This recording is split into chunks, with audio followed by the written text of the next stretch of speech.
আপকি আদালতে film star অক্ষয় কুমারের ওপর অভিযোগ হলো যে উনি প্রতি ব্যাপারেই মন্তব্য করেন। আচ্ছা অক্ষয়, দেশে যে কোনো ঘটনাই হোক না কেন কমেন্ট করার জন্য অক্ষয় সবার আগে এগিয়ে থাকেন। ব্যাঙ্গালোরে মহিলাদের সাথে দুর্ব্যবহার হলো, আপনি বলেছেন জানোয়ারদের মতো ব্যবহার, এরকম করা উচিত নয়, কথাটা ঠিকই, কিন্তু প্রত্যেক ব্যাপারে আপনি ঢুকে পড়েন। স্যার, দুটো জিনিসই আমি জীবনে বলেছি স্যার, আর সেই দুটো জিনিসই আপনার অন্যায় বলে মনে হচ্ছে। অন্যায় না স্যার, দ্বিতীয় কথা হলো যে যদি না বলি তাহলে তখন আপনারাই মিডিয়ায় বলে যে এরা তো কিছু বলেই না, আর বললে পরে ভুল কথা কোথায় বলে থাকি বলুন? আপনারা বলুন, আপনাদের মধ্যে জানি না কতজন মানুষ দেখেছেন সেটা, বলুন আমি কি কিছু অন্যায় বলেছি? বলুন যদি মহিলাদের বা যদি খারাপ মানুষের বয়ানও আমরা শুনেছি যেটা আপনার উদ্দেশ্যে বলেছে। কি বলেছেন? ব্যাঙ্গালোরের ঘটনা নিয়ে স্যার এই যে অক্ষয় বাবু বলেছেন সেটা তো ভালো লেগেছে। আবু আজমির খুবই নোংরা বয়ান শোনা গেছে আর কি। তাই মানে আমি সেই সময় কেমন লাগে স্যার যখন আপনি কারোর পক্ষে বলেন ফেভারে, আর রাজনীতির কেউ যদি আপনি দেখেন আমি সেখানে যা কিছু বলেছি সেটা কারোর বিরুদ্ধে বলিনি, ঠিক আছে? আমি একজন পুরুষ হওয়ার দরুন একজন মহিলাকে সম্মান দেওয়াটা অবশ্যই আমাদের কর্তব্য। আমি শুধু এই কথাটা উঠেছে যে আমি কমেন্ট করি, কমেন্ট দিই না, আমি সলিউশন দিয়েছি, আর সেটা নিয়ে সলিউশন দিই। আমি যা কিছু বলেছি আজ আর্মি নিয়েও আমি সবে বলেছি, মানে আমি সেখানে কারোর উপর কমেন্ট করিনি, কিন্তু আমি এটা বলিনি যে এটা অন্যায় বা এটা অন্যায়, আমি সলিউশনের জন্য বলেছি।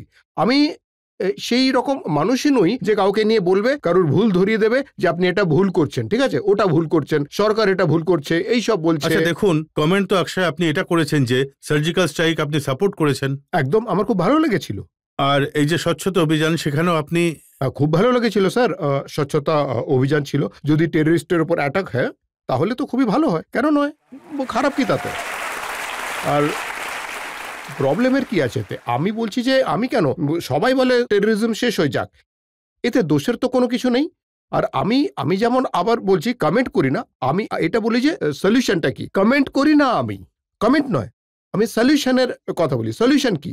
আজ যদি মানে মেয়েদের নিয়ে কথা হয়ে থাকে, ব্যাঙ্গালোর নিয়ে কথা হয়ে থাকে, তাহলে আমি তো নিজে স্কুল পরিচালনা করি। সাহেব, আপনি হয়তো মানে আপনার গুপ্তচর হয়তো আপনাকে বলেনি, আমি আপনাকে বলছি যে আমার নিজস্ব স্কুল আছে যেখানে আমি মেয়েদের free of cost martial arts শেখাই। 15,000 মেয়েদের বম্বেতে আমরা মার্শাল আর্টস শিখিয়েছি। অ্যান্ড আমি আরো অবশ্যই করব, and I would like to do it more, আরো বেশি। আপনি যখন এইসব কাজ করেন তখন লোক বলে যে অক্ষয় আলটিমেটলি পলিটিক্সেই আসতে চান। আগে না, আমি যাব না। আমি যদি আমি রাজনীতিতে চলে যাই না, তাহলে সেদিন আপনি আমার সাথে কথা বলা বন্ধ করে দেবেন। রাজনীতিতে আমার কোনো শখই নেই। আমি এই জন্য করছি না যে আমি রাজনীতিতে যেতে চাই, আমার কোনো শখই নেই। আমি খুব আনন্দে আছি, ফিল্ম তৈরি করি, টাকা রোজগার করি, আর যতটুকু সম্ভব সেবা করতে পারি এই দেশের সেটুকু করি, কিন্তু রাজনীতির কোনো শখ একেবারেই না স্যার। বহু এমন ফিল্ম স্টার আছেন যারা পলিটিক্সে এসেছেন, যারা ফিল্ম করেছেন, যারা পিকে পৌঁছেছেন, তারপর সে সুনীল দত্ত সাহেব হন, রাজ বাব্বর সাহেব হন, অমিতাভ বচ্চন হোক, শত্রুঘ্ন সিনহা হোক, তো সবাই তো রাজনীতিতে এসেছে। আপনার সমস্যা কোথায়? সমস্যার কথা হচ্ছে না, হ্যাঁ, জীবনে যদি কোনো সুযোগ আসে তাহলে অবশ্যই আমি দুটো জিনিস করতে চাইবো, স্পোর্টস নিয়ে আর হেলথ নিয়ে। এই দুটো জিনিস সম্পর্কে আমার জ্ঞান আছে, আমি অনেক কিছু জানি এই সম্বন্ধে। যদি এসব নিয়ে কখনো কিছু করার সুযোগ পাই তাহলে অবশ্যই করবো স্যার। তো স্পোর্টস মিনিস্টার হতে চান নাকি হেলথ মিনিস্টার? মিনিস্টার হওয়ার ব্যাপার নয়, এটা নিয়ে আমার অনেকখানি জ্ঞান আছে। আমি মানে মিনিস্টার হয়ে কিছু করব সেরকম কোনো ব্যাপার নয় স্যার, ঠিক আছে? You can talk to a minister, you can give your comment on it, or you can do something for it. That's what I want to do. আমি মিনিস্টার হতে চাই না। আমি আবার ওই কথাটা আপনাকে বলছি, আমি মিনিস্টার হতে চাই না। অক্ষয়, এখানে আপনার প্রোগ্রামে এসে আর এমনিতেও আপনাকে পর্দায় দেখে অনেক কিছু আমরা জানি আর কি। আমি ওই জিনিসটা জানতে চাই, not only for me but for all of us. ওই যে 16 বছর আপনার যে 16টা ফিল্ম ফ্লপ হয়েছিল, সে সময় আপনি নিজেকে কিভাবে প্রস্তুত করলেন, কিভাবে সামলেছেন, আর নিজেকে কিভাবে ইন্ডাস্ট্রিতে রিফর্ম করলেন আপনি?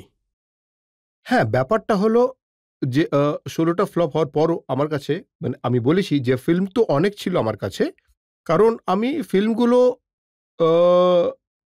বিং আ প্রফেশনাল আমি পেতাম, আমার অ্যাক্টিং ট্যালেন্টের জন্য অতটা পেতাম না, and I am being very honest about it. আর খারাপ তো অবশ্যই লাগতো যে ফিল্মগুলো চলছে না, and I was going through a lean period, but আমার সবসময় মনে আছে, কারণ আমি প্রথমে ব্যাংককে কাজ করতাম, সেখানে আমি মার্শাল আর্টস শিখতাম, আর সেখানে আমাকে স্ট্রিট ফাইটও করতে হতো আর কি। তা সেখানে আমি থাই ফাইটার্সের সাথে লড়াই করতাম, আর অনেক ফাইট আমি হেরেও যেতাম, ঠিক আছে, আর বহুবার মার খেয়েছি।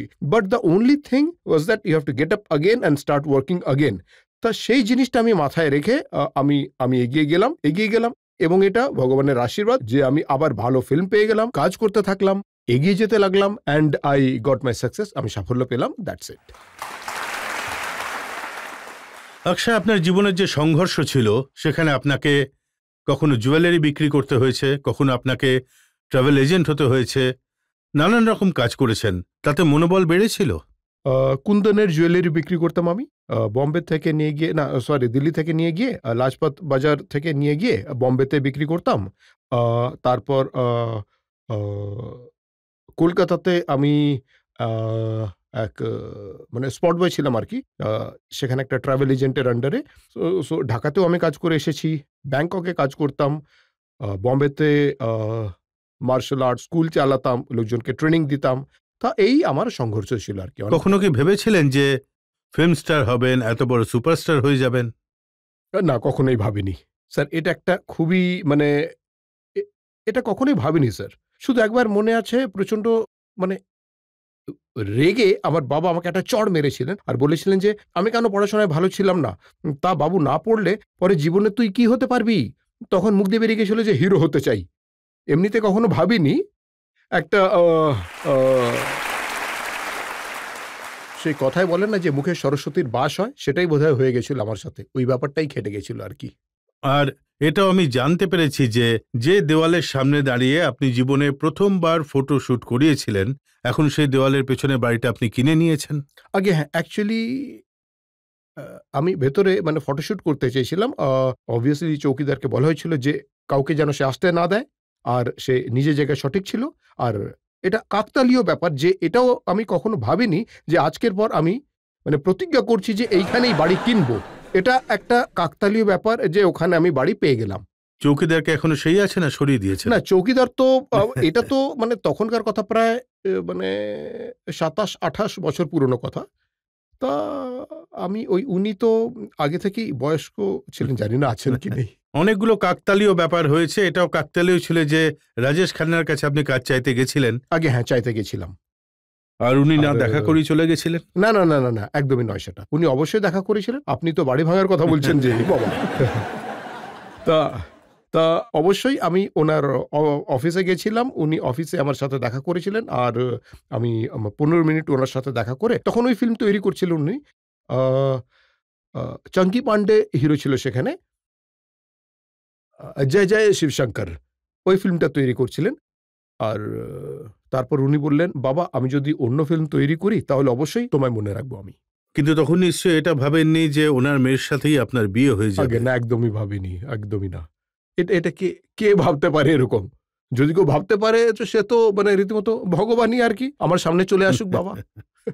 ভাগ্য আপনাকে ওখান থেকে এখানে অবধি পৌঁছে দিয়েছে। আগে হ্যাঁ, ভাগ্যই পৌঁছেছে, আর বাবা আমার আশীর্বাদও পৌঁছেছে। হ্যাঁ, আর পরিশ্রম তো খুবই প্রয়োজন, কিন্তু অনেকবার লোকে আমায় জিজ্ঞেস করে যে পরিশ্রম বেশি জরুরি নাকি ভাগ্য।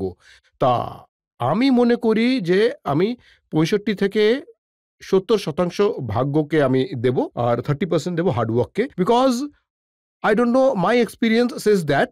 কারণ আমি ইন্ডাস্ট্রিতে স্টুডিওর ভেতরে কতবার যাই, সেখান থেকে কত গুড লুকিং ছেলেরা দাঁড়িয়ে থাকে, আর তারা কখন থেকে দাঁড়িয়ে থাকে এবং তারা চেষ্টা করতে থাকে আমার থেকে ভালো অ্যাক্টর তারা, ঠিক আছে, আমার থেকে তারা ভালো ডান্সার, কিন্তু তাদের কাছে একটাই জিনিসের অভাব, ভাগ্যের। ওরা সঠিক সময় সঠিক কাজ পাচ্ছে না, and that is what I feel, that is where I think I got lucky and I came out.